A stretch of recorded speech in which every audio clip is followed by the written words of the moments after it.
Dobrodošli na AV Market YouTube kanal.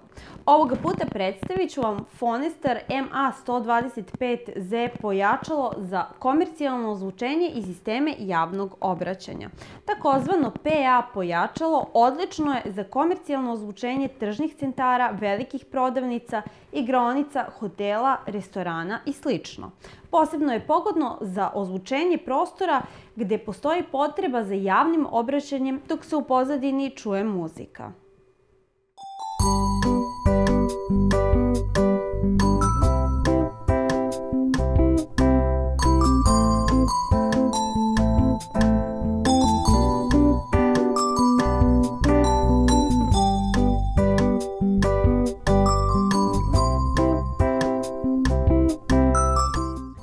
Phonestar pojačalo je opremljeno sa više ulaza, što omogućava lako povezivanje, a ima multi-zone izlaze, što znači da omogućava povezivanje zvučnika u 4 grupe, odnosno zone i pojedinačnu kontrolu svake od njih.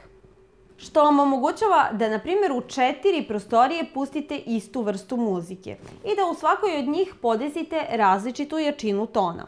To je posebno zgodno kada, na primjer, želite da jačinu zvuka prilagodite veličini prostorije. Pojačalo ima sledeće kontrole: bas, treble, kontrole glasnoće za sva 4 ulaza i aux, kontrole glasnoće za svaku zonu i glavna kontrola glasnoće. Dimenzije pojačala su 420 x 89 x 300 mm. Težina je 10,2 kg.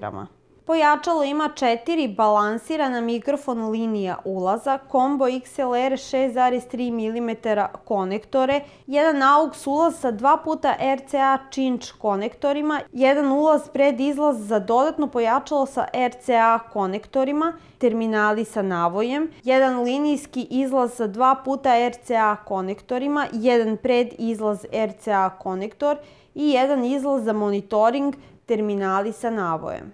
Ovo Phonestar pojačalo možete naručiti putem linka. Pratite nas i dalje, jer vas uskoro očekuje novi video. Pozdrav!